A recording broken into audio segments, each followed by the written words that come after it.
রাত আনুমানিক 1:30 বাজে। সৈয়দ ভবনের মোড় নিয়েছে ঘুমন্ত পুরীতে। সারা বাড়ির লাইট বন্ধ, কেবল বসার ঘরে একটা নিভু নিভু ডিম বাতি জ্বলছে। টুসি ক্লান্ত শরীরে বিছানায় শুয়েছিল। এই 8 ঘন্টা মতো হবে ওর ঘর থেকে সবাই বেরিয়ে গেছে, কিন্তু মা, ইউষা, দাদি সবাই খুব করে চাইছিল কেউ একজন এখানে ঘুমাবে।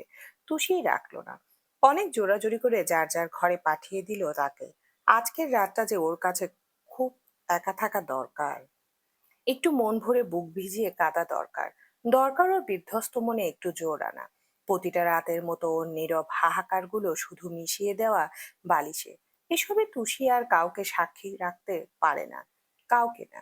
গায়ের কম্বল সরিয়ে অবসন্ন চিত্রে উঠে বসলো মেয়েটা। সেই যে পার্টি থেকে ফিরেছে, এখনো ফ্রেশ হয়নি।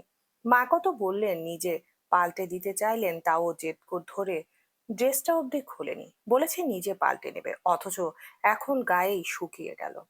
সত্যি বলতে আজকের ওই একটার পর একটা ঘটনায় শরীরে জোর নেই, মনের জোর নেই। আরো আগে একটা বড় শ্বাস নিয়ে উঠে দাঁড়ালো তুষি। ঘরের আলো বন্ধ, ছোট জানালা ছাপিয়ে ঠিকরে আসা আলোতেই যা বোঝার বোঝা যায় একটু। কিন্তু তুষির অন্ধকারে হাঁটার অভ্যাস আছে, বস্তিতে কত হাঁটতো। আবার এই ঘরে তো প্রথম দিকে বাল্বই ছিল না। সুইচ বোর্ড দরজার পাশে। টুসি ইচ্ছে হলো না গিয়ে লাইট জ্বালাতে। ওই অন্ধকারে নরম পায়ে ড্রেসিং টেবিল অব্দি এলো। কানের দুল, নেকলেস, ব্রেসলেট, সব অর্নামেন্টস একে একে হাতড়ে হাতড়ে খুলে রাখলো তার উপর। যখন গাউনের চেনটা পিঠ থেকে টেনে কোমর অব্দি নামালো, সঙ্গে সঙ্গে ধ্রিম করে ঘরের দরজা ঠেলে ভেতরে এলো কেউ একজন। নিস্তব্ধ ঘরে ওই হঠাৎ শব্দ শোনালো, চিৎকারের মতো। চমকে ফিরল তুষি। কালো মতো একটা বিশাল দীর্ঘদেহী অবয়ব চৌকাট মারিয়ে ঘরে ঢুকেছে। মেঝেতে কেমন মশমশ করে উঠল তার পা ফেলার আওয়াজ। তুষির দৃষ্টিজোড়া ছলকায়। এই হাঁটার ধরন সে চেনে, উনি এসেছেন। কিন্তু উনি কি করে আসবেন? উনি তো বাড়িতেই নেই। আর দরজা চাপানো ছিল। ও তো মাকে বলেছিল লক টিপে দিতে, দেননি। তুষি ধরফরিয়ে গাউন চেনে হাতালো, আঙ্গুলে বাঁধলো, একটু টানলো, কিন্তু উপরে তুলতে পারলো না। তক্ষুনি সুইচ টেপার শব্দ হলো। আলোতে আলোতে মেখে গেল গোটা ঘর। সেই পূর্ণ সফেদ প্রভায় স্বার্থর লাল টকটকে চোখ দুটো দেখে ছ্যাদ করে উঠল তুষির বুক। জ্বরের মতো জমে গেল মেয়েটা। নিস্তব্ধ হয়ে বলল, আপনি? স্বার্থ উত্তর দিল না, উল্টো ঘুরে দরজার ছিটকিনি তুলে দিল। তুষি দ্বিতীয়বার চমকায়, অবাক হয়, এগিয়ে আসে দ্রুত। এ কি, দরজা বললেন বন্ধ করলেন কেন? বলতে বলতে দরজা খুলতে এক হাত বাড়ালো। দুম করে সেই হাত কেড়ে নিয়ে মুঠোয় চেপে ধরলো স্বার্থ। টুসি ভড়কে গেল কিছু। ঠিক করে তাকানোর আগেই ধরে রাখা হাতটা ঘুরিয়েই ওকে দরজার কাঠের সাথে চেপে ধরলো ছেলেটা। শীর্ণ পেটের সাথে শক্ত কাঠের সংঘর্ষ, সঙ্গে এক ঝটকা হিসিয়ে শ্বাস এসে মুখে লাগতেই ভড়কে গেল মেয়েটা। ভয়াত্ম চোখ মেলে স্বার্থর মুখে পানে চেয়ে রইল সে। স্বার্থর ফর্সা চেহারার ক্ষিপ্ত নাজেহাল দশা, কেমন অদ্ভুত হাড়হিম চাহনি। তুষির বুক কেঁপে ওঠে। ভয়ে ভয়ে বলে, এমন এমন করছেন কেন? স্বার্থ যতটা রুষ্ট চোখে চেয়েছিল, মুখ খুলল ততোধিক শান্ত গলায়, অয়নকে তুমি বিয়ে করবে না। অমনি অ্যালকাহলের উৎকট গন্ধ তুষির চেহারা কুঁচকে গেল। অবাক হয়ে বলল, আপনি কি মদ খেয়েছেন? এত বাজে গন্ধ কিসের? স্বার্থ চটে গেল, হাতের কবজিতে আঙ্গুল দাবিয়ে বলল, আমি কি বলছি তুমি শুনেছো? তুমি অয়নকে বিয়ে করবে না। ওই শক্তপোক্ত বাঁধনে বাধা পেল তুষি। হাত ছাড়াতে মুচড়ালো একটু। তেতে বলল, লাগছে আমার। সবসময় এসব ভালো লাগে না। আপনি কি আমার শরীরটাকে মগের মূল্য পেয়েছেন? যখন ইচ্ছে হবে তেড়ে আসবেন, গায়ের জোর দেখাবেন। এসব আপনার একটা স্বভাব হয়ে গেছে। হাতটা ছাড়ুন। স্বার্থ দাঁত খিচে বলল, একদম তেজ দেখাবে না। আমি যা বলছি তুমি সেটাই করবে। You have to do it. কাল সকালে বাড়ির সবাইকে বলে দিবে তুমি অন্য কাউকে বিয়ে করবে না। আপনার কথা মতো হবে নাকি? আপনি নিজেকে কি ভাবেন? মদও গিলেছেন আজকাল। আর এত রাতে এসব ফালতু জিনিস খেয়ে আমার ঘরে ঢুকেছেন কেন? কোনো লজ্জা নেই আপনার, না? ছাড়ুন তো। তুষি সজোরে হাত ঝাড়া মারলো। স্বার্থ ছেড়েও দিল এবার। মেয়েটা ফুঁসতে ফুঁসতে বিড়বিড় করলো, এখন কি করে কি বলে নিজেই জানে না। আপনার মতো মাতালের সাথে এক ঘরে আমি থাকবোই না, যত সব। তুষি উল্টো ঘুরে সিটকিনি নামাতে হাত তুললো, অমনি সরু কোমর পেঁচিয়ে ধরেই পাশের সোফার উপর ছুঁড়ে মারলো স্বার্থ। একেবারে উড়ন্ত পাতার মতো মেয়েটার ক্ষুদ্র শরীর ছিটকে এসে নরম গতির ভেতরে পড়লো। তুষি হকচকালো, ব্যথায় টনটনিয়ে উঠল পিঠের হাড়। ওপাশ থেকে ক্ষুব্ধ বাঘের মতো তেড়ে এলো স্বার্থ। তুষির দু হাত তুলে মাথার দুই পাশে ক্রচ করে চেপে ধরল সবেগে। নিজের শক্ত হাঁটুটা তুলে দিল বসে থাকা মেয়েটার কোমরের পাশে। একটা বলিষ্ঠ দেহের মাঝে আটকা পড়ে তুষির মাথা চক্কর কাটে। ছটফটিয়ে বলে, এসব কোন ধরনের অসভ্যতা? দিন দিন কি শুরু করেছেন আপনি? স্বার্থ চিরবির করে বলল, আমাকে ইগনোর করছিস? সৈয়দ স্বার্থ আবরারকে? এত সাহস কোত্থেকে এলো তুষি? কে দিল? অয়ন? তো সে আশ্চর্য হয়ে গেল। স্বার্থ তুই তুকারি করছে, ফের হাত ধরে মুচড়ালো, শরীর এপাশ ওপাশ করলো, খুব করে চাইলো নিজেকে ছোটাতে। মেয়েটার এই ব্যর্থতায়, দুর্বলতায় বাঁকা হাসলো স্বার্থ। বিদ্রুপ করে বলল, stop fighting babe, you can't win anymore. Tusi চোখ রাঙিয়ে বলল, আমাকে ছাড়ুন, আমি কিন্তু ঘুষি মেরে দেবো। ভুরু নাচালো স্বার্থ। আচ্ছা, তাই নাকি? আগে তো আমার হাত থেকে বাঁচো, তারপর না হয় গায়ের জোর দেখাবে।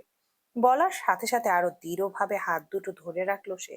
ফেলল কবজি জোড়া ওই খসখসে মুঠোয় এত শক্তভাবে ধরাতে নিভে গেল তুষি।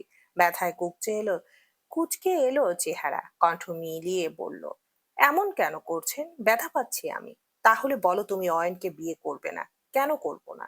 আমি বলেছি তাই। করবে না মানে করবে না, ব্যাস। তুষির ধৈর্য গুড়িয়ে গেল এবার। চেঁচিয়ে উঠল মৃদু স্বরে, আপনি কে? সবসময় আমি কেন আপনার কথা শুনবো? আপনি আমার আমি আপনার হাতের পুতুল নই। আপনি আইরিনকে বিয়ে করতে পারলে আমিও করব। যাকে ইচ্ছে হয় তাকে করব। তর্ক করো না বেব। তাহলে? তুষি কথা টেনে নেয়। পাল্টা চটে বলে, তাহলে কি? কি করবেন? তাহলে কি করবেন আপনি? স্বার্থ হুংকার ছুড়ল দাঁত চিবিয়ে, ঠোঁট কেটে ফেলবো বেয়াদব, তাই নাকি? কার্টুন দেখে কত পারেন কাটতে কাটু। বাকিটুকু শেষ করতে পারলো না, গর্জন তুলে ছুটে আসা ঝড়ের মতো নিজের তপ্ত ঠোঁট দুটো তুষির ঠোঁটের ভাঁজে গুজে দিল স্বার্থ। আকস্মিক এই ছোঁয়া, এই অপ্রত্যাশিত স্পর্শে থমকে বসলো মেয়েটা।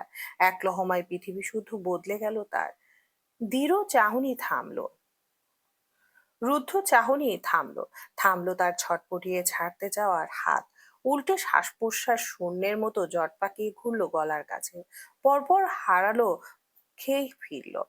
ঠোঁটের উপর একটা জোরে কামড় পড়তেই নিভু চাহনি চমকে উঠল তুষি। ব্যথায় হুঁশ ফিরল যেন। ততক্ষণে ওই দুটো নরম ওষ্ঠে স্বার্থ সুনামি বয়ে দিচ্ছে। চুমুর বদলে কামড়ে কামড়ে একাকার করেছে সে। এক একটা ক্ষুব্ধ শ্বাসের অদল বদলে জেদ ক্ষোভের পাহাড় ধসে মেতে উঠল স্বার্থ। অথচ এই নিদারুণ নিষ্ঠুরতায় তুষিও নড়তে ভুলে গেছে চোখের পাতা ফেলার কথা। একটা পাথরের মূর্তির মতো ঝিম ধরে রইল সে। কিন্তু স্বার্থ হাত দুটো ধরলো, খুব জোরে ধরলো। দন্তপাটের নির্মম প্রহারে ছিঁড়ে ফেললো ঠোঁটের ত্বক। কিছুক্ষণ ইচ্ছে মতো ক্ষোভ মিটিয়ে সরে এলো সে। হিংস্র চোখে দেখলো তুষির নিস্তব্ধ মুখ।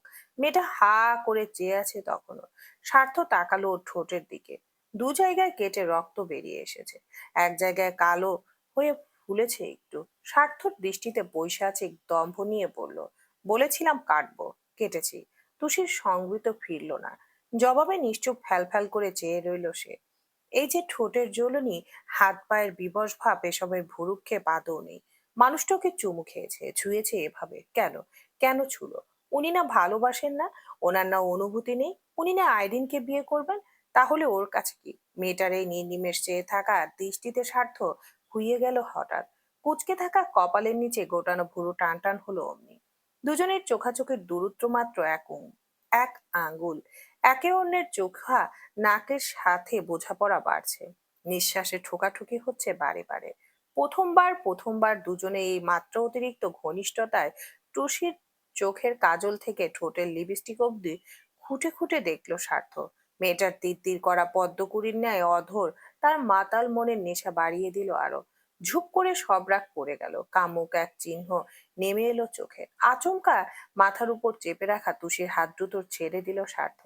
নিজের ঠান্ডা হাত নামিয়ে এনে গুজলো মেয়েটার ঘাড়ের ভেতর। খুব আবেশে নিয়ে চুলের ভাঁজে রাখতে একটু নড়ে উঠল তুষি।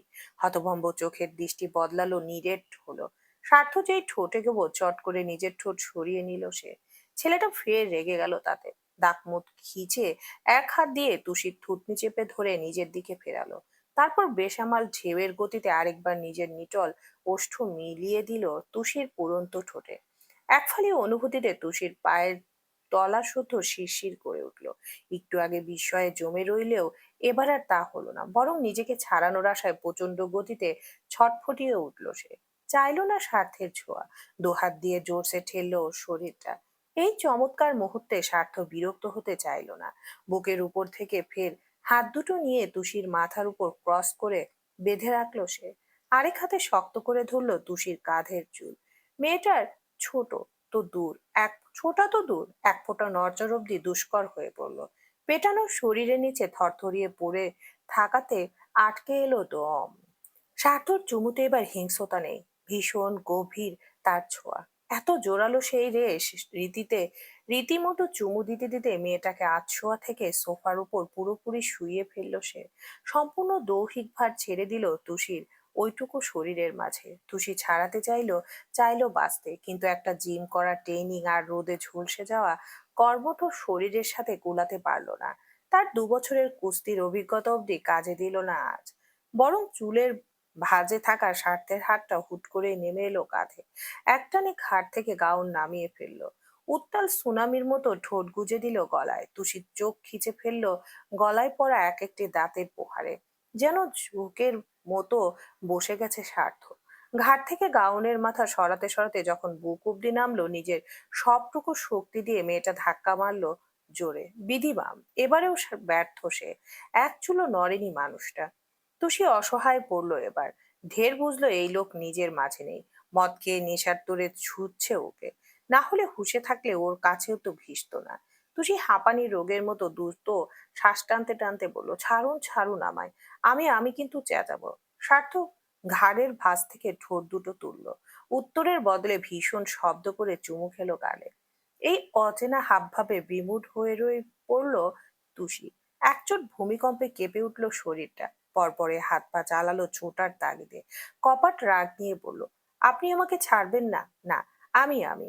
সার্থক হাড়ে নাক ঘুষতে ঘুষতে ডাকলো, স্যানোরিটা। তুষি বরফের মতো জমে যায়। বুক ধুকপুক করে ওঠে। স্যানোরিটাকে? কাকে ডাকছে? কার নাম এটা? তুষি আর্দ্র স্বরে অনুনয় করলো, আপনার মাথা ঠিক নেই। আমাকে ছাড়ুন আল্লাহর দোহাই। স্বার্থ নিজের মাঝে সত্যিই নেই। এত মিনতি কানে তো নিলই না, উল্টো মাদক দৃষ্টিতে তুষির কপাল থেকে চুল সরিয়ে কানের পিঠে রাখলো। বুকের গতিতে নিঃশ্বাস ভিজিয়ে বলল, my senorita, why you are so beautiful. এতটা সুন্দর হয়েও না যাতে আমার মাথা ঘুরে যায়। তুষির কপাল প্রচন্ড ঝড়ে ঠক করা চারা গাছের মতো কাঁপলো ওর কথায়। বিটকেল ওকে ডাকছে। মেয়েটার গলার স্বর বুঝে গেল আরো। ছাড়ুন। স্বার্থ ছাড়লো না। তবে নেশার তন্দ্রায় ওর চোখ বুজে আসছে। দু একবার চোখ দুটো বুঝলো, মেললো, পরপর মুখটা ফের গুজে রাখলো তুষির গলায়। মেয়েটা পুরোপুরি হাল ছেড়ে দিল তাতে। পরপরই টের পেল স্বার্থ ধরে রাখা হাতের বাঁধন ঢিলে হয়ে আসছে। কেমন বিড়বিড় করার মতো নড়ছে তার ঠোঁট। নিদ্রায় নেশায় একাকার হয়ে বলছে, আম সরি তুষি, আমি সেদিন ওসব বলতে চাইনি। আমার মাথা ঠিক ছিল না। ইউ নো না, তোমাকে আমি কারো পাশে সহ্য করতে পারি না। কেন তুমি অয়নের সাথে অত কথা বলো? তারপরই হাতটা ছুটে গেল। তুষির গলার খাঁজে শিথিল হলো গরম ঠোঁট। শরীরটা অব্দি সম্পূর্ণ ভার নিয়ে পড়ে রইল ওর শরীরের উপর। ঢোক গিলল তুষি। হাত ছোটালো। বড় করে শ্বাস নিতে নিতে একবার ঠেললো স্বার্থকে। দুম করে ছোপা থেকে গড়িয়ে মেঝেতে পড়ে গেল ছেলেটা। তুষি আঁতকে উঠলো, বসলো ধরফরিয়ে। স্বার্থর চোখ বন্ধ, কেমন হাত পা ছড়িয়ে লেপ্টে গেছে ফ্লোরে। তুষি হাঁটু মুড়ে বসে, অস্থির চিত্রে ডাকে, শুনছেন শুনছেন? কি হলো? জবাব এলো না। তুষি দিশা হারিয়ে ফেললো, কি করবে বুঝলো না। জ্ঞান হারিয়েছে না ঘুমিয়ে পড়েছে। স্বার্থর ঠোঁট দুটো নড়লো তক্ষুনি, কিছু বলছে আবারও। তুষি মাথা নুইয়ে কান পাতলো ওর বুকের কাছে। শুনতে পেল গুনগুনে স্বরে, senorita, I'm sorry my senorita, I'm sorry for everything. তারপর একটু থামলো সে। সময় পেরোতেই বিড়বিড় করলো আরেকবার, অয়নকে বিয়ে করো না প্লিজ। তুষি সোফার সাথে হেলান দিয়ে গুটিসুটি মেরে বসে আছে। সামনে বেঘরে ঘুমাচ্ছে স্বার্থ। এত সময় মানুষটার ঠোঁট চললেও এখন আর টু শব্দ আসছে না। তাও তুষি নিষ্পলক চেয়ে আছে ওই হলুদে ফর্সা মুখের দিকে। এদিকে ঘাড়, গলা, ঠোঁট প্রচন্ড জ্বলছে। বাঘের মতো কামড়েছে লোকটা। কত জায়গায় কেটেছে কে জানে। কিন্তু তুষির রাগ হচ্ছে না, বরং নিশ্চল নয়ন মিলে হাঁটুতে মাথা কাত করে রেখে এক ধ্যানে স্বার্থকে দেখলো সে। ভিতরে সুপ্ত আশ মিটিয়ে নেওয়ার প্রয়াসে মেয়েটার সেই দৃষ্টিতে এক টুকরো অন্ধকার নেই। কি ছোট বাচ্চাদের মতো ঘুমাচ্ছে সার্থ। দেখতে দেখতে তুষির নজর জোড়া আরো কোমল হলো।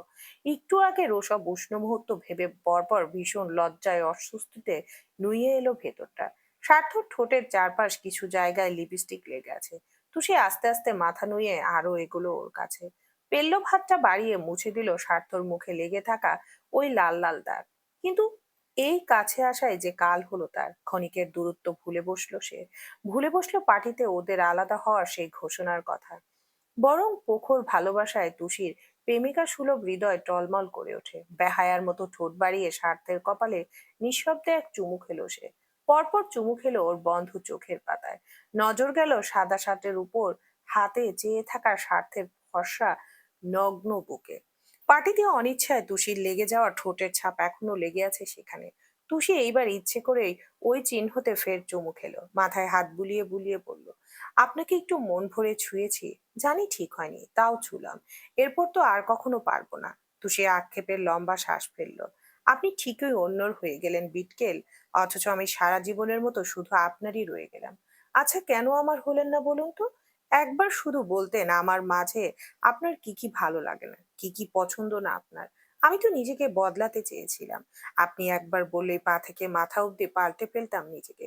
একদম আপনার মনের মতো হতাম। তাও আমার হতেন। একটু ভালোবাসতেন আমাকে। এই যে আমাকে ছুলেন, কেন ছুলেন? এবার আমি কি করে আপনার মুখোমুখি হব? অস্বস্তি হবে না? বিব্রত লাগবে না? আপনার এই ছোঁয়াগুলো তো আমি আপনার সজ্ঞানে চাই বিটকেল, এরকম মাতাল হয়ে হুঁশ খোয়ানোর জন্য নয়। আপনার এই স্পর্শ আমি আমার স্বামী হিসেবে চাই, আইরিনের বাগদত্তা হিসেবে নয়। তুষির চোখ থেকে এক ফোঁটা জল টুপ করে সার্থর কপালের উপর পড়ল। মেয়েটা নিজেই মুছে দিল সেটুকু। ফিসফিস করে বলল, হয়তো আমার ভাগ্যের পাতায় আপনার নাম ছিল, কিন্তু পাশে লেখা হলো আপনি আমার নন। তুষি আরো অনেকক্ষণ বসে বসে সার্থর মাথায় হাত বুলালো।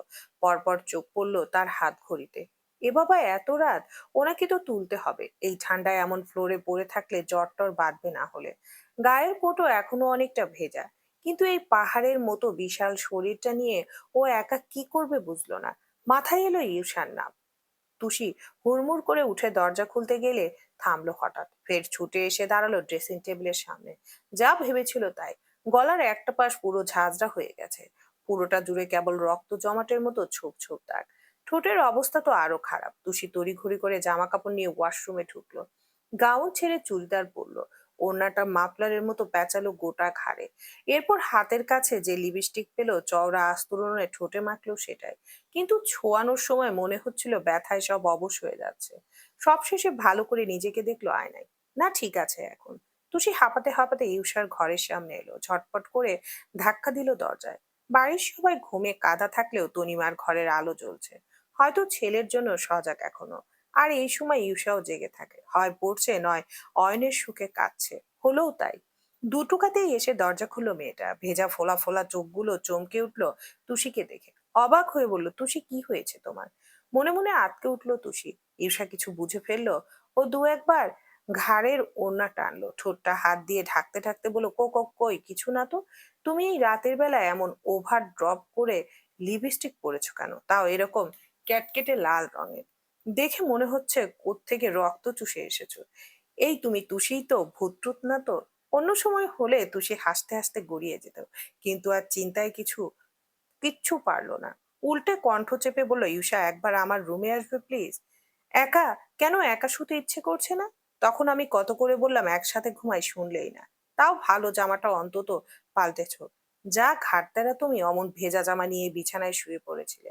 আর মাও তোমার প্রতি কি দুর্বল, তোমাকে কিচ্ছু বলে না? আমি যদি ভেজা অবস্থায় খাটের কোনাতেও বসতাম, আমাকে তক্তা খুলে পেটাতো। ইউসা বকবক করতে করতে সামনে সামনে সাথে হাঁটছে। কিন্তু তুষির কানে একটা কথাও গেল না। দুশ্চিন্তায় চুর সে। ঘরে সার্থকে দেখে ইউষা যে কি প্রতিক্রিয়া দেখাবে কে জানে। ইউষা আগে আগে ঘরের ভেতর এলো। ওই চপল পায়ে চপল চঞ্চল চোখ ছলকে উঠলো অমনি। স্বার্থ শুয়ে আছে মেঝেতে। ও আর্তনাদ করে বলল, এ কি ভা! সঙ্গে সঙ্গে মুখ চেপে ধরল তুষি। চেঁচিও না, চেঁচিও না, সবাই শুনে ফেলবে। ইউষার মাথা চক্কর দেয়। ঝট করে তুষির দিকে চাইতে মেয়েটার চোখ নুইয়ে ফেললো। ও হাত সরিয়ে হড়বড় করলো, মেজো ভাইয়া এখানে কি করে এলো তুষি? ভাইয়া এখানে কি করছে? এরকম চিৎপটাং হয়ে শুয়ে আছে কেন? তুমি ভাইয়াকে কিছু করনি তো? তুষি পোড়া শ্বাস ফেললো, মনে মনে বলল, এত জোরে ঠেলেও যাকে গায়ের উপর থেকে এক ফোঁটা নড়াতে পারলাম না, তাকে আমি কি করব? তুষি প্লিজ কিছু বলো, আমার মাথায় তো কিছুই ঢুকছে না। তুষি মিনমিন করে বলল, আমি জানি না, তোমার ঘর, তোমার এক্স বর, আর তুমি জানো না? তুষি ক্লান্ত কণ্ঠে বলল, ইউষা, ওনাকে ঘরে নিয়ে শুইয়ে দিতে হবে, আমাকে সাহায্য করবে না? ইউষা চোখ কপালে তুলে বলল, আর আমি আর তুমি? হই পাগল হলে? ওই অতগুলো সিঁড়ি দিয়ে আমরা ভাইয়াকে তুলে উপরে নিয়ে যাব? ভাইয়ার গায়ে কত ওজন জানো? ভাইয়া 6 ফুট 1 ইঞ্চি। তুষি, গায়ে মিনিমাম 78 থেকে 80 কেজি ওজন তো হবেই। আমি আর তুমি তো ভাইয়ার পায়ের তলায় ঠাসা পড়ে থাকবো। তুষি আবার দীর্ঘশ্বাস বিড়বিড় করলো মনে মনে, তুমি পায়ের ওজন নিয়ে ভাবছো ঈর্ষা, অথচ ওই দৈত্যের মতো শরীরটা একটু আগে আমার উপর ছিল। আমার রুহুটা যে চ্যাপ্টা হয়ে বেরিয়ে যায়নি সেই অনেক। মুখে বলল, প্লিজ ঈর্ষা, এভাবে ফ্লোরে শুয়ে থাকলে ওনার ঠান্ডা লাগবে, আর তাছাড়া আমার ঘরে কেউ দেখে ফেললে। আচ্ছা থাক, বুঝেছি। ভাইয়া এখানে কি করে এলো সেসবের জবাব কিন্তু আমি পরে ঠিক নিয়ে নেব। আপাতত কাজটা সারি, চলো। দুজন মিলে স্বার্থর কাছে এলো। ইউষা হাঁটু মুড়ে বসতেই সবার আগে চোখ গেল স্বার্থর বুকে। সেই লিপস্টিকের ছাপ দেখে বলল, এমা, এটা তো কিসি।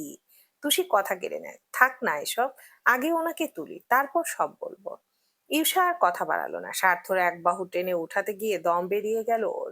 হাল ছেড়ে বলল, আমি পারবো না ভাই, আমার গায়ে শক্তি নেই। ভাইয়া রাতে 2টো ডিম খায়, আমি তো ডিমের গন্ধ দিতেই পারি না। আচ্ছা মিন্টুকেও ডেকে আনি। মিন্টু, ও তো বাচ্চা, ও পারবে? পারবে না কেন? ও একা একটা আস্ত মুরগি খেয়ে ফেলতে পারে, দেখতে ছোটখাটো হলেও গায়ে খুব জোর। মাঝে মাঝে আমাকে মারে না, আমি টের পাই। কিন্তু ও যদি কাউকে বলে দেয়? মানা করে দেব। আমি মানা করলে আরো বেশি করে বলে দেবে সবাইকে। আমাদের মাঝে সব সময় ভারত পাকিস্তানের যুদ্ধ চলে তো। তুমি করো, তাহলে আর বলবে না। তুষি ঘাড় নাড়লো, বলল, তাহলে আমি ডেকে আনি। মিন্টু এলো, চোখ ডলতে ডলতে হাই তুলতে তুলতে। ঘুমে তার দুনিয়া অন্ধকার হয়ে আসছে। তবে সেই সব উড়ে গেল স্বার্থের অবস্থা দেখে। হতবাক হয়ে বলল, এরে, ভাইয়া কি এখানে ফ্লোরিং করছে নাকি? নাকি ভুলে এই রুমে চলে এলো? নাকি? ইউষা কথা টেনে নেয়, আপনাকে তো নাকি নাকি করতে হবে না, যে কাজের জন্য এসেছেন সেটা করুন, আসুন তুলুন ভাইয়াকে। ভাইয়া কি মাল নাকি যে তুলবো? ইউষার চোখ রাঙালো। মিন্টু, বাজে কথা বললে মেরে গাল ফাটিয়ে দেব। তুষি বলল নরম সুরে, মিন্টু ভাইয়া, একটু কাজটা করে দাও না ভাইয়া, তোমাকে আইসক্রিম কিনে খাওয়াবো, বাবাকে বলে নতুন সাইকেল কিনে দেওয়াবো। মিন্টু বলল, আরে তুষিপু, সমস্যা নেই, তোমার কাজ তো আমি ফ্রিতেই করে দেবো, এসো এখন সব মিলে করি কাজ। ভাইয়াকে ধরে তুলি আজ, না হলে বড় মা আবার কখন নিচে আসে বলা যায় না। মাথায় বালিশ ঠিক করে দেওয়ার সময় স্বার্থ একটু নড়ল। মাতাল জড়ানো গলায় স্বরে বলল, কে?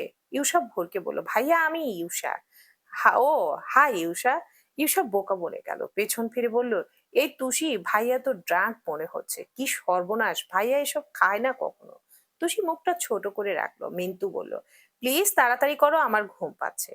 ইউষা আর কথা বাড়ালো না। উঠে আসতেই তুষি বলল, বলছিলাম যে একবার আব্বাস ভাইকে ডাকলে হতো না? মিন্টু বলল, এখন? সে তো এখন ঘুমে কাদা। আরে না, ঘুমাচ্ছে না, গিয়ে দেখ রেশমির সাথে ফোনে প্যান প্যান করছে। কিন্তু তাকে দিয়ে কি কাজ? তুষি বলল, ওনাকে চেঞ্জ করাতে বলতাম। পানিতে নেমেছিল যে ও। হ্যাঁ বলেই মিন্টু ছুটে গেল। আব্বাস সত্যি জেগেছিল। রুমে আসতে তাকে বলা হলো স্বার্থের কাপড় পাল্টে নতুন কাপড় পরিয়ে দিতে। এরপর একে একে বেরিয়ে এলো ওরা। তুষি দরজা চাপিয়ে দিতে দিতে নিষ্পলক চেয়ে রইল বিছানার দিকে। স্বার্থ ঘুমে জুবুথুবু। আব্বাস যে ওর শার্টের বোতাম খুলছে টেরও পায়নি। এই মানুষটা হয়তো কাল সব ভুলে যাবে, ভুলে যাবে আজকের ওই ছোঁয়া, এই ঘনিষ্ঠ সময়ের কথা। কিন্তু তুষি, ওর বুকের কোণে পুরনো ঘা খুঁচিয়ে যে রক্ত বের করা হলো, ও আবার তা শুকাবে কেমন করে? জীবনে ভালোবাসার প্রথম পুরুষ, প্রথমেই নারী শরীরে সেই পুরুষের স্পর্শ, এসবই বা ও মুছবে কেমন করে? তুষির রাতে ঘুম হলো না, এক ফোঁটাও না। বিছানায় ছটফট করে সকাল বানালো। সেই একই রকম অন্যায় গলায় পেঁচালো, ঠোঁটে লিপস্টিক টানলো, কিন্তু জানা নেই এতে শেষ রক্ষা হবে কিনা। ঘাড়েরটা বাদ গেলেও খেতে বসলেই তো ঠোঁটের লিপস্টিক সব উঠে যাবে। সবাই নানান প্রশ্ন করবে, তখন কি বলবে ও? কোথাও পড়ে গিয়ে কাটলে তো আর এমন হয় না। অথচ এই মুসিবত যার জন্য এলো জীবনে, সে তো দিব্যি আরাম করে ঘুমাচ্ছে। ভাবতেই টুসি ফের দেয়াল ঘড়ি দেখলো। এখনো 8টা বাজেনি, উনি নিশ্চয়ই ঘুমাচ্ছেন। একবার দেখবে গিয়ে। এত আকুল হয়ে তো মানুষটাকে দেখার সুযোগ আর পাবে না। কিছুদিন পর সুযোগ তো দূর, অধিকারটাই থাকবে না ওর। ভোরের এক ঝটকা আলো এসে মুখের উপর পড়তে স্বার্থের চোখ উচকে ফেললো। হাত তুলে আড়াআড়ি রাখলো যাতে আলো না আসে, কিন্তু না, হলো না। খোলা জানালা হতে হু হু করে ঠান্ডার সঙ্গে ওই আলোর আনাগোনা বাড়লো আরো। স্বার্থ বিরক্ত হয়ে চোখ মেলে চাইলো। যসূচক শব্দ করে বসলো উঠে। সঙ্গে সঙ্গে মাথার ভেতর দুম করে বাড়ি লাগলো একটা। এত ভারী, এত ব্যথা, মনে হলো কেউ পেছনে পাহাড় ঝুলিয়ে দিয়েছে। সার্থক ফোঁস করে শ্বাস ফেললো, ভাবলো মাইগ্রেন। তবেই নিস্পন্দন দৃষ্টি সচেতন হলো ঘরে চোখ পড়তেই। তড়িঘড়ি করে উঠে দাঁড়ালো সে। এ কি, ওনা কাল পার্টিতে ছিল। গায়ের জামা কাপড় তো পাল্টানো, কখন এলো বাড়িতে, কিভাবে এলো? সার্থর কিচ্ছু মনে পড়লো না, কিচ্ছু না। শুধু মাথায় এলো ড্রিঙ্ক করতে বসেছে। তারপর কি হয়েছিল থুতনি ডোলে ভাবার মাঝে হঠাৎ খেয়াল পড়লো দরজার নিচে একটা কালো ছায়া নড়তে দেখা যাচ্ছে। সার্থক কপাল কুঁচকে ফেললো। ঠোঁট টিপে সরু চোখে চেয়ে রইল সে পথে। টুসি সন্তর্পণে একবার আশেপাশে তাকালো, কেউ তো ওঠেনি এখনো। শুধু মা আর বড় মা নিচে আছেন। খুব সাবধানে আস্তে করে চাপানো দরজাটা ঠেললো সে। এমনিতে প্রতিদিন এই দৌড় আটকানো থাকে, কাল তো হুঁশে ছিল না। কে আটকাবে? টুসি দরজা ঠেললো চুপটি করে, যাতে একটুও শব্দ না হয়। এদিক ওদিক চেয়ে যখন পর্দা সরাতে যাবে, খপ করে হাতটা চেপে ঘরের ভেতরে টেনে নিল সার্থ। পিলে শুদ্ধ চমকে গেল টুসি। টাল সামলাতে না পেরে একেবারে উড়ে বেড়ানো বালুর মতো ফ্লোরে থুবড়ে পড়লো। গলায় পেঁচানো ওড়নাটা নড়বড়ে হয়ে সরে গেল একটু। হকচকিয়ে ফিরতে সার্থ বিরক্ত চোখ বলল, এতটাও জোরে টানিনি যে একেবারে মেঝেতে ছিটকে গিয়েছো। টুসির সময় লাগলো সহজ হতে। দ্রুত শ্বাস নিতে নিতে চোখটা নামালো সে। তক্ষুনি স্বার্থ এগিয়ে এলো, এক হাঁটু ভাঁজ করে বসে মুখোমুখি। তড়িৎ আইঢাই করে গলায় চিবুক ঢুকিয়ে নিল মেয়েটা। স্বার্থ কিছু বলতে চাইলো, হুট করে চোখ পড়লো ওর ঘাড়ের উপর। সাবলীল চাহনি দপ করে জ্বলে উঠলো অমনি। তড়িঘড়ি করে ওর ঘাট থেকে পুরোপুরি সরিয়ে দিল কাপড়টা। আটকে চাইলো টুসি। ওড়না ঠিক করতে গেলে স্বার্থ হাত চেপে ধরলো। স্তম্ভিত বনে ওই চিহ্নর দিকে তাকিয়ে রইল কিছুক্ষণ। টুসি খুব নার্ভাস হয়ে পড়লো। ভীষণ লজ্জায় কাঁপছে তার বুক। উনি নিশ্চয়ই সব বুঝে ফেলেছেন। ইস, কি বলবেন এখন? নিশ্চয়ই খুব লজ্জা দিবেন। এবার টুসি ওই চোখে চোখ রাখবে কি করে? অথচ স্বার্থ দুম করে বলে বসলো, কাল তুমি অয়নের সাথে একা কোথাও ছিলে? টুসি থমকে যায়। নিস্তব্ধের ন্যায় মুখ তুলে তাকায় সব আগে। স্বার্থর চোখে বারুদ জ্বলছে। দুধারে চিবুক ফুটিয়ে বলল, কোথায় ছিলে তোমরা? কতক্ষণ ছিলে? ইঙ্গিত বুঝে টুসির গা গুলিয়ে উঠল। ফের প্রচন্ড ক্রোধে ধরে গেল মাথাটা। সহসা ঘাট থেকে ঝাড়া মেরে স্বার্থর হাত সরিয়ে দিল সে। রেগে মেগে বলল, আপনি কোনোদিনও ঠিক হবেন না। টুসি তেজি পায়ে বেরিয়ে যেতে নেয়। দরজা অব্দি আসে, স্বার্থ হনহন করে এসে পেছন থেকে টেনে ধরলো ওকে। আক্রোশে সেই হাত উঠে গেল বাহুতে। শক্ত করে চেপে ক্ষুব্ধ গলায় বলল, পালিয়ে যাচ্ছ কেন? যা করেছো সেটা নিয়ে চোখ মেলানোর সাহস নেই? অয়ন তোমাকে ছুঁয়েছে টুসি? কেন ছুবে? How dare he! ছুতে হলে তোমাকে শুধু আমি। ক্ষুব্ধ ছেলেটার হঠাৎ নজর পড়লো টুসির পেছনে। গোল গোল চোখে চেয়ে আছে মিন্টু। দু একবার পাতা ঝাপটে বলল, তোমরা কি ঝগড়া করছো? করো করো, ঝগড়া দেখতে ভালোই লাগে। স্বার্থ থেমে যায়। টুসিকে ছেড়ে দেয় অমনি, অথচ এক দণ্ড না দাঁড়িয়ে বেরিয়ে গেল মেয়েটা। স্বার্থ রুষ্ট মেজাজে চাইলো মিন্টুর দিকে। মৃদু ধমকে বলল, কি চাই তোর? ছেলেটা গুটিয়ে গেল। বলবো? দেখে তো মনে হচ্ছে খুব রেগে আছো। যা বলার বলে ভাগ এখান থেকে। মিন্টু হাত কষলে কষলে বলল, আসলে আমি ভাবলাম তোমার থেকে একটু বকশিস চাইবো। আমার হাতটা এখন ফাঁকা তো। বাবা বলেছে এ মাসে আর এক্সট্রা কোনো পকেট মানি দেবে না। স্বার্থ সার ছেড়ে রাগ কমায়। টেবিলের ড্রয়ার থেকে ওয়ালেট বের করতে করতে বলে, বকশিস কিসের? মিন্টু একটু সাহস পেল, উদ্বেগ নিয়ে বলল, কেন? কাল যে তুমি কি খেয়েছো ভাইয়া, আমি কিন্তু জানি। দিদুন, বড়মা, বাবা সবাই যদি জেনে যায় খুব রাগ করবে না? অবশ্য আমি কাউকে বলবো না। টুসিপু মানা করেছে তো। স্বার্থ ছট করে কপাল কুঁচকে চাইলো, মানে? কেন, তুমি কাল ড্রিঙ্ক করেছিলে না? এইবার আরো আশ্চর্য হয়ে গেল সে। তুই জানলে কি করে? ওমা, আমি, ইউষা আর টুসিপুই তো তোমাকে স্টোর রুম থেকে এই রুমে নিয়ে রেখে গেলাম।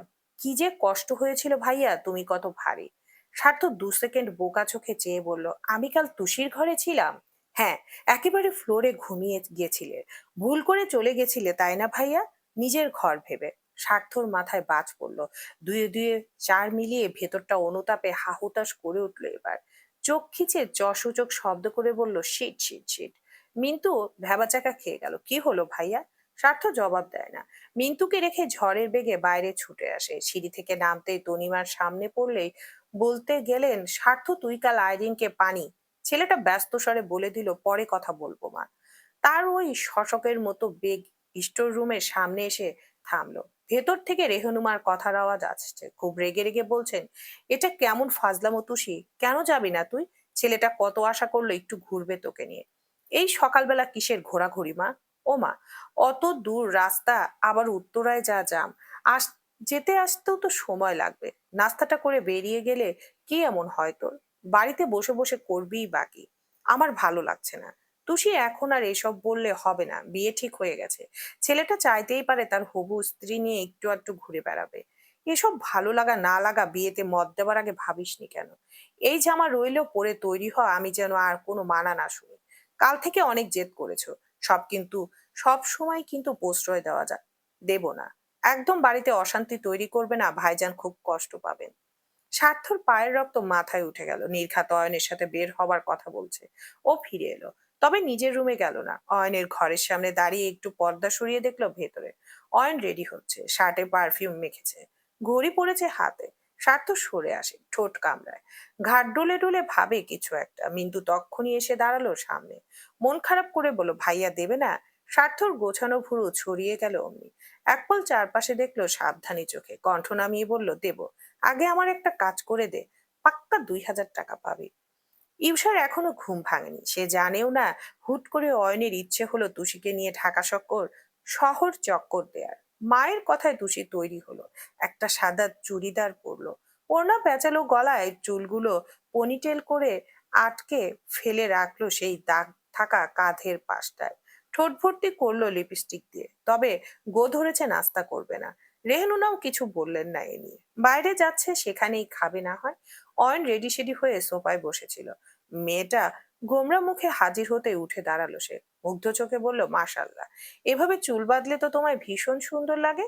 স্বার্থ সিঁড়ির রেলিং এ ২ হাত ভর দিয়ে নিচে চেয়েছিল। খুব ঠান্ডা মনোযোগে চেয়ে চেয়ে দেখছিল ওদের। অয়ন কপালের থেকে চুল সরিয়ে দিতে যায়, তুষি দেয় না। নিজেই সেই চুল কানে গুজে শুধায়, কোথায় যাবেন? তুমি যেখানে যেতে চাও। তুষি শান্ত চোখে হাসলো, আমি তো ঘরে যেতে চাই। অয়ন নিজেও হেসে ফেলল। সব সময় মজা করো তুষি, চলো। রাস্তা দেখাতেই তুষি সামনে সামনে হেঁটে গেল। লনে আগে ভাগে শাড়ি বের করে রাখা লনে আগে ভাগে গাড়ি বের করে রাখা। তুষি পেছনে বসতে গেলে অয়ন বলল, আজ অন্তত সামনে বসো প্লিজ। অনুনয় শুনে তুষি মানা করলো না, এসে বসলো চুপচাপ। তুরন্ত বিজয়ী হাসলো অয়ন। দরজা খুললো, গাড়িতে উঠবে বলে আচমকা ফোন বাজলো পকেটে। বের করে দেখলো দিদুনের কল। অয়ন কপাল কুঁচকে একবার বাড়ির দিকে তাকালো, দিদুন ফোন করেছে কেন। রিসিভ করে কানে ধরতেই মিন্টু বলল, ভাইয়া একটু তাড়াতাড়ি দিদুনের রুমে এসো। তাড়াতাড়ি তাড়াতাড়ি। তারপর খট করে লাইন কেটে দিল সে। অয়নের ভয় হলো, দিদুনের আবার কি হয়েছে? প্রেশার ফল করেছে কি? তুষি, তুমি বসো, আমি এক্ষুনি আসছি। কোন রকম বলেই ছুটে গেল ছেলেটা। তুষি কিছু বলতেও পারলো না। ডাকার আগে হাওয়ার গতিতে অয়ন বাড়ির ভেতরে চলে গিয়েছে। মেয়েটা বিভ্রান্তি নিয়ে চেয়ে রইল সেদিকে। তক্ষুনি পাশের দরজা খোলার শব্দ হয়। কেউ একজন খুব তাড়াহুড়ো করে গাড়িতে উঠে দ্রিম করে দৌড় চাপলো। হঠাৎ শব্দে চমকে পাশ ফিরল তুষি। ড্রাইভিং এ স্বার্থকে দেখে বিহ্বলতায় চোখ বেরিয়ে এলো। পিঠের হাড় শক্ত হয়ে লেগে গেল সিটে। সেই ফ্যাল ফ্যাল চাহনিতে চেয়ে নিঃশব্দে বাঁকা হাসলো স্বার্থ। ডান চোখটা টিপে ফিসফিসিয়ে বলল, হেই, হাই বেব। সকাল থেকে ধম মেরে বসে আছে শওকত, কটমট করছে ক্ষুব্ধ মুখ। তনিমা ঘরে এলেন তখনই। স্বামীর চেহারা দেখে ফোঁস করে শ্বাস ফেললেন। পায়ের শব্দ পেয়ে তাকালেন ভদ্রলোক। থমথমে কণ্ঠে শুধালেন, কি? ছেলের কাছে কোনো উত্তর পেলে? তনিমা কালো মুখে মাথা নাড়লেন দুপাশে, বললেন, বলতে গেলাম তাড়াহুড়ো দেখিয়ে চলে গেল। যাবেই তো, ওর আর কি। কাউকে তো আর মানে না। পুলিশ অফিসার হয়ে নিজেকে খুব লায়ক ভেবে বসেছে। কথা যা শোনার, অপমান যা হওয়ার, সে তো আমার হলো। ছি ছি ছি। পার্টির অতগুলো লোকের মাঝে নাসির আমাকে বলল আমি নাকি ছেলেকে সঠিক শিক্ষা দিইনি। ছি। তনিমা ছোট মুখে চুপ করে পাশে এসে বসলেন। সৈকত ফের বললেন, ওই ঠান্ডা পানির মধ্যে মেয়েটাকে ফেলে ঠেলে ফেলে দিয়েছে তোমার বেয়াদব ছেলে। মেয়েটা সাঁতার জানে না। নাকে মুখে পানি ঢুকে কি অবস্থা হয়েছিল। জ্বরে পড়েছে, বিছানায় রেখে উঠতেও পারছে না শুনলাম। রোকসানা একটু আগেও আমাকে ফোন করে কত কি বলেছে জানো। বলেছে ও এখন আর এই বিয়ে দেবে না, তোমার ওই অভদ্র ছেলের কাছে মেয়ে দিতে নাকি ওর রুচিতে পারছে। তনিমা বললেন, বুঝতে পেরেছি। অমনি খ্যাপাটে চোখে চাইলে শৌকত, বুঝতে পেরেছি মানে কি? এতগুলো কথার এটা একটা উত্তর হলো? তোমার ছেলে কেন আইরিনকে পানিতে ফেললো তার জবাব আমার চাই তনিমা। তুমি এনে দিবে নাকি আমি নিজে গিয়ে জিজ্ঞেস করব? আমি কিন্তু এবার মানবো না ও বড় হয়েছে, রেগে মেগে মেরে দেবো কিন্তু। তনিমা মিনমিন করে বললেন, আচ্ছা, পানিতে তো তুষিও পড়লো, ওর যে কিছুই হলো না। আইরিন একদম জ্বরে কাত হয়ে গেল কেন বলো তো? এটা কেমন কথা? কিসের সাথে কি মেলাচ্ছ? আরে বাবা, আইরিন এক পরিবেশে মানুষ হয়েছে, তুষি আরেক পরিবেশে। আইরিন ওর বাবা মায়ের তুলতুলে মেয়ে। তুষি সেখানে বাবা মাকেই পায়নি, রাস্তায় ওর বয়স বেড়েছে। দুটো এক? তনিমা ঘাড় নাড়ালেন, বুঝতে পেরেছি। আবার এক কথা, আহা চেঁচাচ্ছ কেন? এখন চেঁচিয়ে লাভ হবে? স্বার্থ বাড়িতেই নেই। আসুক, আমি জিজ্ঞেস করব। এখন তুমি শান্ত হও, ফ্রেশ হও, নাস্তা করো। তারপর সবাই মিলে গিয়ে আইরিনকে দেখে আসি না হয়। রোকসানাকেও বোঝানো যাবে। এখন ছাড়ো এসব। সৈকত ফোঁস করে শ্বাস ফেললেন, শান্ত হলেন একটু। আচ্ছা। খুব হুলুস্থুলুস পায়ে বাড়িতে ঢুকলো অয়ন। তখন মাত্র সকালে নাস্তা করতে বসেছে। রেহুনুমা ওকে দেখেই বলল, কি রে, ফিরে এলি যে? অয়ন একটু অবাক হয়। দিদুনের কিছু হলে সবাই এখানে থাকবে কেন? জিজ্ঞেস করে দিদুন, আম্মা তো ঘরেই কেন? অয়নের বিভ্রম নিয়ে দাঁড়িয়ে থাকতে পারলো না, লম্বা লম্বা পা ফেলে ছুটলো সবেগে। বাকিরা চেয়ে রইলো, কেউ কিছুই বোঝেনি। জয়নবের নাস্তার প্লেট তনিমা একটু আগে দিয়ে গেছেন, বৃদ্ধা খেতে বসেছেন সবে। অয়ন চৌকাঠে এসে হোঁচট খেলো দৃশ্যটায়। উদ্বেগ নিয়ে ঢুকলো ভিতরে। দিদুন, তুমি ঠিক আছো? বৃদ্ধা অবাক হয়ে বললেন, ওমা দাদু ভাই, তুমি? তুমি নাকি ঘুরতে গেলে? তোমার তাহলে কিছু হয়নি দিদুন? আমার আবার কি হবে? অয়নের সব গুলিয়ে গেল, মাথায় কিছুই ঢুকলো না। জিজ্ঞেস করলো, ফোন কই তোমার? ফোন তো মিন্টু ভাই নিয়ে গেছে, গেমস খেলবে বললো। অয়ন যা বোঝার বুঝলো এতে। মেজাজটা প্রচন্ড খারাপ হয়ে গেল। নিশ্চয়ই ওই পাজির বাদরামো এইসব। খিটমিট করে সোজা ওর ঘরে গেল অয়ন। এসে দেখলো ঘরে মিন্টু নেই। দুবার নাম ধরে ডাকলো, উত্তর এলো না। অয়ন চোখ বুজে শ্বাস ছাড়লো, কঠিন গলায় বলল, মিন্টু, বেরিয়ে আয়। যদি আমি বের করি খুব খারাপ হয়ে যাবে। খাটের নিচে থাকা মিন্টুর জিভ দাঁতের নিচে পড়লো। এই রে, বুঝে গেল যে। অয়ন শক্ত কণ্ঠে বলল, ভালোই ভালোই এলে কিছু বলবো না, না হলে কিন্তু। আর ডাকতে হয়নি। কাচুমাচু মুখে বেরিয়ে এলো ছেলেটা। সোজা হয়ে দাঁড়াতেও পারলো না। সঙ্গে সঙ্গে কান ধরে টেনে ধরলো অয়ন। মিন্টু ব্যথায় নুয়ে গেল, আর্তনাদ করে বলল, আয়া, ভাইয়া, লাগছে লাগছে। মিথ্যা কথা বলেছিস কেন? ফাজলামো হচ্ছে আমার সাথে? এটা ফাজলামোর সময় গিয়ে বলবো চাচ্চুকে? না না, প্লিজ, ঠ্যাঙাবে ধরে, প্লিজ বলো না। মিথ্যা বললি কেন তাহলে? কেন বললি বল। মিন্টু কাঁদো কাঁদো গলায় বলল, বলা যাবে না, নিষেধ আছে, বললে মেজো ভাইয়াও ঠ্যাঙাবে। অয়নের চেহারায় ভাঁজ পড়লো, সন্দিহান কণ্ঠে বলল, ভাইয়া? ভাইয়ার কথা বললি কেন? ভাইয়া কি তোকে ফোন করতে বলেছিল? মিন্টু জিভ কাটলো ফের। হায় হায়, মুখ ফসকে সত্যি বেরিয়ে গেল। অয়ন কানে টান বসায়, কি বল? বলছি বলছি, আয়া। মেজো ভাইয়া বলেছিল তোমাকে কল করে বাড়িতে ঢুকাতে পারলে আমাকে 2,000 টাকা দিবে। তাই ভাবলাম দিদুনের কথা বলি, যাতে তুমি সাথে সাথে আসো। অয়ন স্তব্ধ, বিস্মিত। কান থেকে হাত ছুটে গেল, অস্পষ্ট বলল, কি? সত্যি? God promise? মুখটা ঝিম মেরে গেল অয়নের। 2 সেকেন্ড দাঁড়িয়ে রইল স্তম্ভ হয়ে। পরপর তাড়াহুড়ো করে বেরিয়ে গেল কোথাও। সিঁড়ি দিয়ে নামার সময় সামনে পড়লো ইউষা। ক্লাসে যাচ্ছে ও, কিন্তু ওকে অয়ন দেখলই না। পাশ কাটিয়ে ঝড়ের মতো আগে আগে নেমে গেল সে।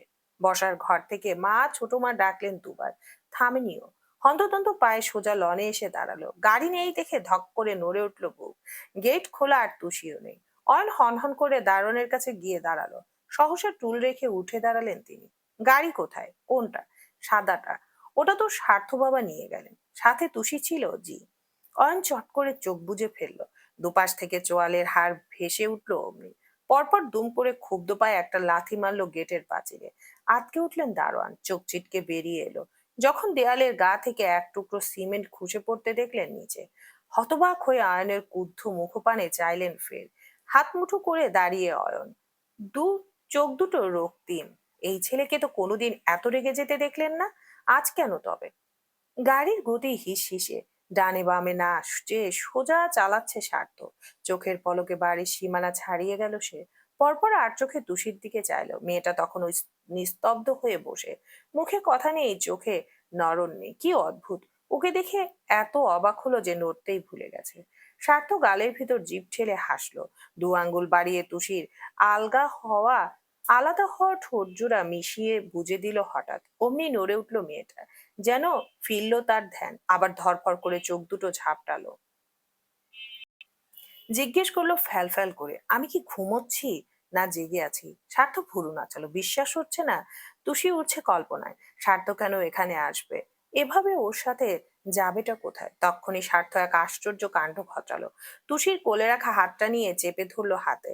মেয়েটা ছলকে ওঠে। ঠান্ডা স্পর্শে বুঝে যায় এটা স্বার্থই হবে। অমনি নিজের মধ্যে ফিরল তুষি। ভীষণ রাগে মাথার কোষ গনগন করে উঠলো। তড়িৎ হাতটা ছাড়িয়ে নিয়ে বলল, আপনি কেন এসেছেন? তাহলে কে আসবে? অয়ন আমার সামনে দিয়ে ওর সাথে ঘুরতে যাবে? এত সহজ? এর মানে তখন ওনাকে ওভাবে ঘরে পাঠানোর পিছনে আপনার হাত ছিল, আর সেই সুযোগে আপনি লুকিয়ে এই গাড়িতে এসে বসেছেন? বাহ, কি পুরুষ রে! স্বার্থর হুঙ্কার ছিল মৃদু স্বরে, তুষি, গাড়ি থামান, আমি নামবো। গাড়ি থামবে না। থামবে, 100 বার থামবে। আমি আপনার সাথে কোথাও যাব না। যদি না থামায় আমি চেঁচাবো। স্বার্থ হাসলো, কাদুচিয়ে বলল, চেঁচাও, আমি ঝাঁপ দেবো গাড়ি থেকে, দাও। তুষির দরজার হাতল ধরে টানলো, খুললো না। বুঝলো লক করে দিয়েছে। 2 সেকেন্ড থম ধরে চেয়ে রইল সে। স্বার্থর চোখ রাস্তায় মনোযোগ দিয়ে ড্রাইভিং এ ব্যস্ত, অথচ ঠোঁটের কোণে কেমন মিটিমিটি হাসি, যে হাসিতে মেয়েটার মাথায় আগুন জ্বলে উঠলো। হুট করে স্টিয়ারিং এ ঝাঁপিয়ে পড়লো তুষি। হুড়মুড় করে ঘোরালো এদিক ওদিক। স্বার্থ ভরকে গেল, কি করছো? তুষি, অ্যাক্সিডেন্ট হবে। তুষি পাগলের মতো বলল, গাড়ি থামান, আমি যাব না আপনার সাথে। Tushi, behaviour sell. ততক্ষণে গাড়ি এঁকে বেঁকে গেছে ব্যস্ত রাস্তায়, যে কোনো সময় ঠুকবে কিছুর সাথে। স্বার্থ বুঝলো এ মেয়ে থামবে না। খুব করে তুষির মাথাটায় এনে চেপে ধরলো কোলে। তুষি ছটপট করে উঠলো, মাথা তুলতে চাইলো, আরো বেশি করে ঠেসে রাখলো তার স্বার্থ। ও এলোপাথারি হাত ছুঁড়ে বলল, ছাড়ুন আমায়, লাগছে। উফ, শয়তান পুলিশ! কোন ধরনের অত্যাচার এসব? স্বার্থ শুনলো না। এক হাতে গাড়ির হুইল ধরে আরেক হাতে কোলের উপর তুষির মাথা ওভাবেই চেপে রাখলো সে। মেয়েটার ছটফটানি যখন মাত্রা ছাড়িয়ে গেল, বাধ্য হয়ে এক সাইড করে গাড়ি থামালো। তুষি ধরফরিয়ে মুখ তুললো, শ্বাস নিল বড় করে। ওর পনিটেল খুলে গেছে, চুল এলোমেলো হয়ে পড়েছে সারা মুখে। দুপাশ থেকে সরিয়ে চোখ রাঙিয়ে বলল, আপনি মানুষ না, আওয়াম আওয়ামী লীগ। এমন ভাবে কেউ চেপে ধরে? তাহলে কিভাবে ধরে? স্বার্থর কেমন কেমন হাসি দেখে সত্যিরারও মেজাজ চটে গেল। ছেলেটা হাত বাড়ালো সামনের চুল গুছিয়ে দিতে। ঝটকা মেরে সরিয়ে দিল সে। লক বাটন টিপে দরজা খুলতে গেলে হাত টেনে ধরলো স্বার্থ। তুষি, বেশি হয়ে যাচ্ছে। হাতটা মুচড়ে ছাড়িয়ে নিল। সকালে কি বলেছেন আমি ভুলিনি। এরপরও আপনার সাথে এক গাড়িতে আমি বসবো? কখনো না। মেয়েটা নেমে গেল। বিরক্ত শ্বাস ফেললো স্বার্থ, নিজেও নামলো। তুষি রাস্তা পার হতে চাইছে, তাকাচ্ছে এদিক ওদিক। এখান থেকে যাওয়ার খুব তাড়া যেন। জায়গাটা অল্প স্বল্প নীরব। লাইন ধরা কেবল গ্যারেজ আর কয়েকটা ছোট ছোট ভ্যান। কাছে পিঠে বাইক ওয়াশ করছে। পানি গড়িয়ে গড়িয়ে এসে জমেছে এক জায়গায়। স্বার্থ এসে দাঁড়ালো। Tushi, listen to me. আমরা বাড়ি থেকে অনেকটা দূরে আছি। তুমি এখান থেকে একা যেতে পারবে না। সেটা আমার ব্যাপার, আপনাকে ভাবতে হবে না। সার্থক কপাল কুঁচকে বলল, অয়নের সাথে তো খুব হেসে হেসে বের হচ্ছিলে। আমার সাথে এরকম করছো কেন? কারণ আপনি মানুষটাই এরকম। উনি আর যাই হোক, যাই করুক, আপনার মতো আমাকে অসম্মান করে কথা বলে না। আপনি কেন এসেছেন, কি করতে, সেটাও আমার ব্যাপার, তোমাকে বলবো না। তুষি রেগে হাঁটা ধরলো, কোনোই চেপে ধরলো স্বার্থ। মেয়েটা দাঁত চেপে বলল, হাত ছাড়ুন। ছাড়লো না স্বার্থ, উল্টো তেজি স্বরে বলল, তুমি আজ আমার সাথে ঘুরবে। We are going for a long drive. অয়নের সাথে যেখানে যেখানে যেতে আমি তোমাকে সেখানে নিয়ে যাব, তার চেয়েও সুন্দর জায়গায় নিয়ে যাব। তাই তোমার এখন কোথাও যাওয়া হবে না। তুষি এবার ধৈর্যের খই হারালো। ঝট করে স্বার্থের পেট বরাবর প্রকাণ্ড ঘুষি মারলো সবেগে। কিন্তু স্বার্থের পাহাড়ের মতো শরীরটা এই আঘাত টেরও বোধহয় পেল না। একটু ভাঁজ হলো না, পিছিয়ে গেল না, বরং এমন শক্ত হয়ে একই রকম দাঁড়িয়ে রইল সে। তুষি আহাম্মক বনে গেল। ওর এই খুশি খেয়ে তো বস্তির মতো মতিন 4 হাত দূরে ছিটকে গিয়েছিল। নির্বোধের মতো চোখ ঝাপটায় মেয়েটা। এবার গায়ের জোরে আরো বাড়িয়ে স্বার্থের বুকে ফের একটা ঘুষি মারলো। 2 হাতে ধাক্কা দিল সজোরে। বিধিবাম, এক ফোঁটাও নড়ল না স্বার্থ। উল্টে ভীষণ চুপ করে চেয়ে রইল ওর দিকে। মেয়েটা ঢোক গিলল, অসহায় চোখে চাইলো এবার। স্বার্থ ভুরু নাচিয়ে বলল, হয়েছে, যাই তাহলে। তুষি বুড়বিড় করে বলল, আমি আপনার সাথে ঘুরতে যাব না। কেন, কি সমস্যা? তোমাকে আমি খেয়ে ফেলবো? শরীরে আমার দেওয়া দাগ নিয়ে ঘুরছো আর আমার সাথে ঘুরতে চাইছো না? তুষির মাথায় বোম পড়লো, বিহ্বল হয়ে বলল, এর মানে আপনার সব মনে আছে? ছাত্র ঠোঁটে চাপা হাসিটা ছুটে এলো ফের, কণ্ঠ নামিয়ে বলল, প্রথমে ছিল না, পরে মনে পড়েছে। কি কি করেছি, কোথায় কোথায় ছুঁয়েছি, সব মনে পড়েছে। সব। ওই ফিসফিসে শব্দে কান ধরে গেল তুষির, ভো ভো করে উঠল মাথার কোষ। সার্থ মোলায়েম কণ্ঠে বলল, আর সিনক্রেট করো না তুষি, অলরেডি অনেকটা সময় নষ্ট হয়েছে, চলো প্লিজ। তুষি তাচ্ছিল্য হেসে বলল, এতই যদি আমায় নিয়ে ঘোরার শখ, তো চোরের মতো এসে গাড়িতে বসলেন কেন? বাড়ির সবার সামনে দিয়ে বসতেন। যখন সময় হবে বসবো, তোমার ইচ্ছে অনুযায়ী আমি কাজ করব না। তুষির মাথা ফের তেতে গেল। ওকে জোর করবে আবার তেজও দেখাবে, রেগে মেগে বলল, আপনার মতো লোকের সাথে আমি কথাই বলতে চাই না। সবাইকে ঘুরে হাঁটা ধরলো মেয়েটা, দুপা বাড়ালো সামনে থেকে, সাই সাই গতিতে একটা গাড়ি ছুটে গেল তখনই। চাকায় পিষ্ট হতেই ছলকে উঠলো গর্তে জমে থাকা জল, তুরন্ত সব ছিটকে এসে তুষির শরীরে লাগলো। একদম মুখ অব্দি ভিজে গেল ওর। মেয়েটা ভ্যাবাচাকা খেলো। সার্থক পেছনে থাকায় ওর গায়ে লাগেনি, তবে ব্যাপারটায় শব্দহীন হেসে ফেললো সে। পাশে দাঁড়িয়ে বলল, বড়দের সাথে বেয়াদবি করলে এরকমই হয়। তুষি খিটমিট করে চাইলো, কথা বলবেন না আপনি? মেয়েটার শরীর সোজাসাপটা, চোখ গেল স্বার্থের আরেক দিক চেয়ে, সঙ্গে সঙ্গে নিজের গায়ের ব্লেজারটা খুললো সে। এগিয়ে দিয়ে বলল, এটা পরো। কেন? আমি বলছি তাই। তুষির ভেতর জেদ ঠেলে দিল অমনি, কোনো দরকার নেই। স্বার্থের চাউনি আশেপাশে, বলল শান্তভাবে, তুষি পরো এটা। পরবো না। সবসময় আপনি যা বলবেন তাই করতে হবে নাকি? কি ভাবেন নিজেকে? এখন ইচ্ছে হবে, যখন ইচ্ছে হবে আপনি আমাকে এসে বলবেন, তুষি আমি তোমাকে ভালোবাসি না। আবার যখন ইচ্ছে হবে মদ খেয়ে সোফা। স্বার্থ দাঁত চেপে হিসিয়ে বলল, ভেতরে সব দেখা যাচ্ছে ডাফার। তুষি থমকে গেল, থমকে তাকালো, চোখ থমকালো তার, চোখ মুখ চোরের মতো চোখ নামিয়ে এক পলক তাকালো নিজের দিকে, লজ্জায় মাটিতে মিশে গেল অমনি। সাদা জামা ভিজে গায়ে লিপটে গেছে, স্পষ্ট শরীরে সবকটা ভাঁজ। হুড়মুড় করে স্বার্থর থেকে ব্লেজার টেনে নিল মেয়েটা, তাড়াহুড়ো করে পড়লো গায়ে, থমথমে কণ্ঠে ছুঁড়ে ছুঁড়ে বলল, ধন্যবাদ। সার্থক হাত ডলতে ডলতে বিড়বিড় করলো, ধন্যবাদ দিয়ে কি করব? যা দেখার সে তো দেখেই ফেলেছি। আসতে বললেও তুষি শুনতে পেল, চাইলো হতভম্ব চোখে। সার্থক গাড়ির দরজা খুলে দেয়, এবার অন্তত ওঠো, না হলে আবার কোত্থেকে পানি এসে বাকিটাও দেখিয়ে দেবে। তুষি স্তম্ভিত হয়ে বলল, খারাপ লোক? আপনি এত খারাপ? আর আমি ভাবতাম, না, এবার তো আপনার সাথে আমি আরো বেশি করে যাব না। তুষি লিটারেলি এবার খুব রাগ হচ্ছে। শেষবার বলছি ওঠো। উঠবো না বলছি না? আপনার কথা আমি শুনবো কেন? আমি কি আপনার? স্বার্থ চেঁচিয়ে উঠলো মাঝপথে, চুপ ইডিয়েট! আর একটা কথা বললে, কাল নেশায় যা যা করেছি আজ সজ্ঞানে সেসব করব। ঘাড়ের এই পাশটাও কিন্তু আর আস্ত থাকবে না। তুষি বনে গেল। স্বার্থ ধমকে বলল, ওঠো। ওই বাজখায় মেঘমন্দ ধমকে লাফ দিয়ে উঠলো ওর বুক। আর গাইগুই করলো না, চুপচাপ বসলো গাড়িতে। ঠোঁট ফুলিয়ে শ্বাস ফেললো স্বার্থ।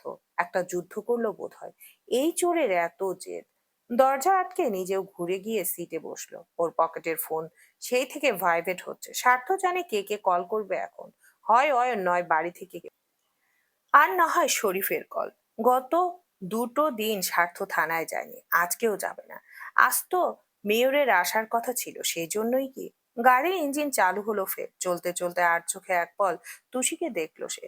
মেয়েটা থমকে বসে আছে, মুখে টু শব্দও নেই, যেন পৃথিবী থেকে ধ্যান জ্ঞান তুলে নেওয়া বেদুইন। স্বার্থ দাঁতে ঠোঁট কামড়ালো, হাসলো নিঃশব্দে, হুইল ঘোরাতে ঘোরাতে দুটো লাইন গাইলো, চেনাশোনা চোখের চাহিদায়, ধীরে ধীরে আলাপ চারিতায়। এলোমেলো চিন্তার আসরে দেখা হলো মেঘের বাসরে। জানতে কি বাকি আর কারো, মানতে কি প্রমাণ চাই আরো। গালে চোখে ঠোঁটে তোর আমি, চুমু এঁকেছি সবচেয়ে দামি। তুষির নিভ্রান্ত চোখ চমকে যায়, শিউরে ওঠে শরীরটা। লজ্জায় হাঁসফাঁস করে তড়িৎ চিবুক নুইয়ে নিল সে। শিরদাঁড়া সোজা করে পুরন্ত ঠোঁট টিপে চোখ নামিয়ে রইল। এ কি গান! হায় আল্লাহ! এ লোকের হলোটা কি? নেশার ঘোরে কি এখনো কাটেনি? কি সব বলছে, কি সব করছে! এই স্বার্থকে তুষি চেনে না, কোনো দিন দেখেনি। মাথা তাথা কি খারাপ হয়ে গেল? চলবে ইনশা আল্লাহ।